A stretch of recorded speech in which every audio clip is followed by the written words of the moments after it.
Hey guys, this is Terrence Blackwell, Blackwell Legacy Group, business consultants. We show struggling small business owners how to increase their revenue by $50,000 in additional revenue without spending more money on marketing and advertising.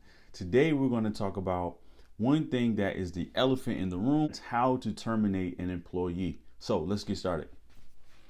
So before we go too deep into it, one of the first things I want to do is I want to make sure that you have certain things in place before you decide to get rid of this employee. So one of the first things that you want to do when you hire that person, you really need to have a job description. So if once you have your job description, this is going to be something detailed. This is going to show you exactly what this person is supposed to do. Now, you want to put this into two categories. It's going to be what they're required to do and then also what they're expected to do. These are going to be two totally different things. The next thing that you want to make sure that they have is an SOP. Your SOP is going to be very simple. Your SOP is going to be a detailed description of exactly what they're going to do in every aspect of the business. So how do they clock in? How do they, how's their time managed? How do they go log into accounts? Every aspect of that job should be detailed within the job description. So I'm gonna give you guys an example. So when we have a department that only does like social media outreach. So we have a department that does Facebook. And one of the things that we did was we actually created everything before we actually hired this person. So now what this does is this helps with the training, and then also it's just an accountability tool. So when we look at the scripting, if they're not following the scripting, if we can go in and look at what they're saying to clients or potential clients, we can see that, hey, this may be why you're not getting the success that you need to get, because you're not following SOP. Or, if it shows, how many leads, for an example, how many leads they're supposed to get within a certain period of time. The reason why you're not getting a certain amount of leads is because you're not following this system and this SOP. So this is something that you want to do, guys. Create an SOP. The SOP is going to be very detailed. SOP is your standard operating procedure. It's going to be very detailed to determine what it is that you're supposed to do on a day-to-day basis. So the first thing is going to be a job description. The second thing is going to be your SOP. To show you exactly what you're supposed to do in every step of the way. The next thing that you want to have in place is going to be your weekly meetings. So if you don't know how to do weekly meetings, we're actually doing a video tomorrow on how to conduct a weekly meeting. So this is going to be able to help you to show you exactly what you should be doing on a weekly basis as a check-in. This also is going to serve as your performance indicator as well, to let this person know, or performance review, to let this person know how they're doing each step of the way. So if they aren't hitting your metrics or certain KPIs that you set for that position, then you can see why that's not happening. You can see what things you can do to improve. Sometimes you may have someone who's seasoned within your company that may be able to help out within that job as well. So we can come together as a team. If you guys are doing weekly outings or just weekly meetings, this is a great time where you're able to, iron sharpens iron, and we grow together. And it's not a beat up session.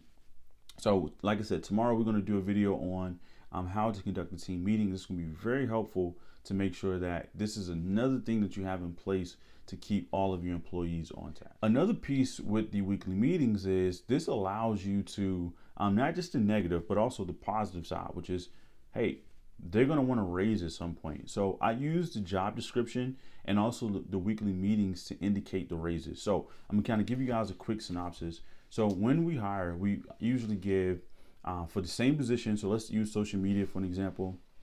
So if someone comes in for social media, we will have them do social media, but then we'll have different job descriptions. So let's say 1, 2, and 3. The first one, maybe they can just do content creation. Let's say the second one, they can do content creation and they can do YouTube videos, for an example, or edits. Let's say the third one, they can do the first 2, plus they can do SEO. So what we'll do is we'll assess the employee's ability to create or ability to do the job, and we'll give them a job description based on their capabilities. Now, what this does is this allows, so for an example, if someone comes in and they're at job description 2, they already know what they need to do to get to job description 3. So that's just learn SEO or learn, some of the other things that's in job description 3. But then also we're gonna have the what is going to be paid for each position as well. So guess what? They know all they need to do is learn this, master this, then they'll get a raise, right? So the next thing that you want to have, guys, is going to be your guidelines for immediate terminations. So this is going to be things like no call, no show, not attending meetings, not responding if you have virtual assistants, doing anything that would affect the culture or affect your clients. This would be a list of things that they know beforehand that if they do any of these things, it will be an immediate termination. Okay, so at Blackwell Legacy Group, we have a pretty basic policy, and it's hire quick, fire quick.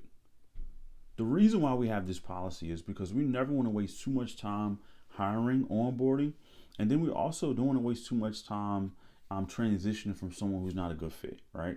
So, and it's not always, it's not a good fit. Sometimes it's family issues or just different scenarios, but you just want to make sure that you have an idea in place what to do next in this scenario. The first thing that you want to do, guys, you want to make sure that you want to assess how would this affect the culture of your business, of your company.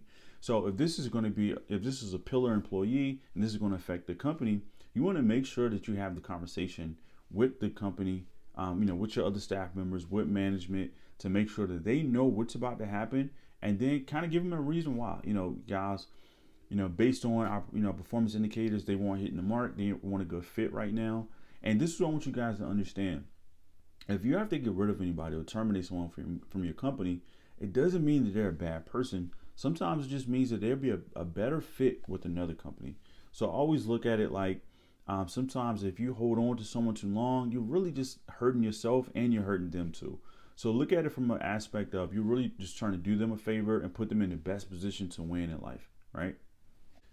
So you've done your weekly meetings and you've done your assessments to see where this person are. So one of the things you want to do, you want to activate a plan to transition this person out. So one of the first things you want to do, I would look at it monthly, I would look at it quarterly, and do performance reviews. So let them know that, hey, look, this is the KPI, or the metric that needs to be hit for you to be performing well within the company.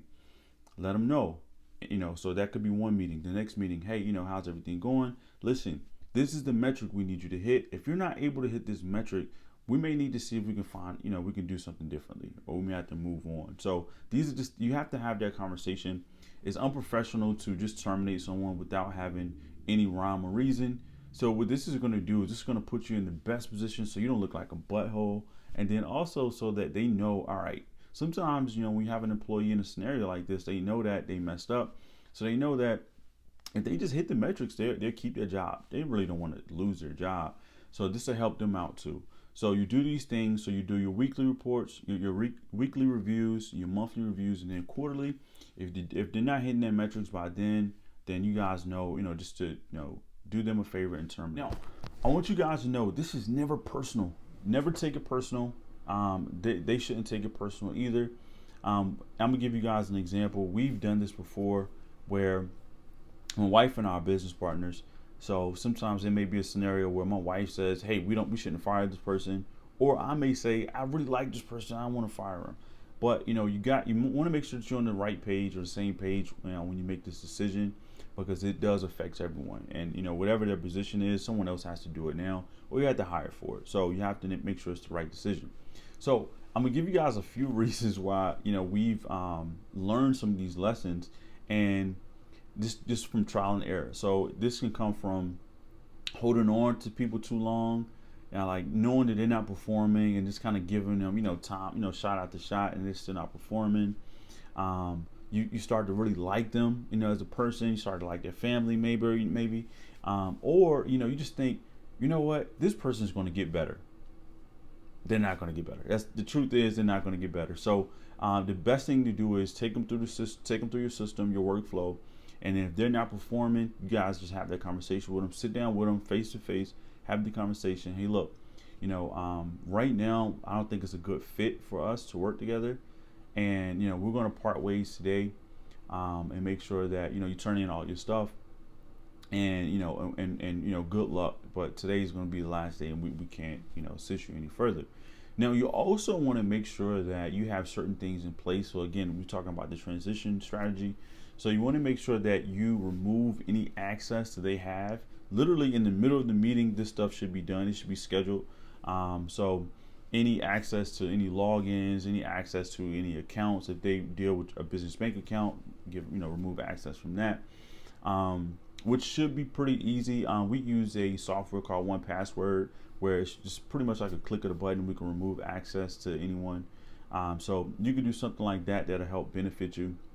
But you want to make sure that you're able to do this, because if not, it could be bad. They could take, things the wrong way, or get mad, or try to steal content, try to steal customers, etc. So you want to make sure you protect yourself. So hopefully, guys, these were pretty good tips. Just talking about today, how to actually terminate an employee is never, something that we want to talk about, but it is a right way to do it so that you don't receive a lot of backlash. So this is, from what we've seen, the best scenario to do it. Again, I'm Terrence Blackwell, Blackwell Legacy Group. Make sure you check in tomorrow. If you haven't already, make sure you subscribe, hit the bell notification. Tomorrow, guys, we're going to do a video on how to conduct team meetings. This is an amazing thing that we've done. We've used it with so many different companies, and everyone that we've used it with, has definitely been successful. So make sure you check it out. Again, I am Terrence Blackwell, Blackwell Legacy Group. I appreciate you guys for checking out this video, and we are out. Peace.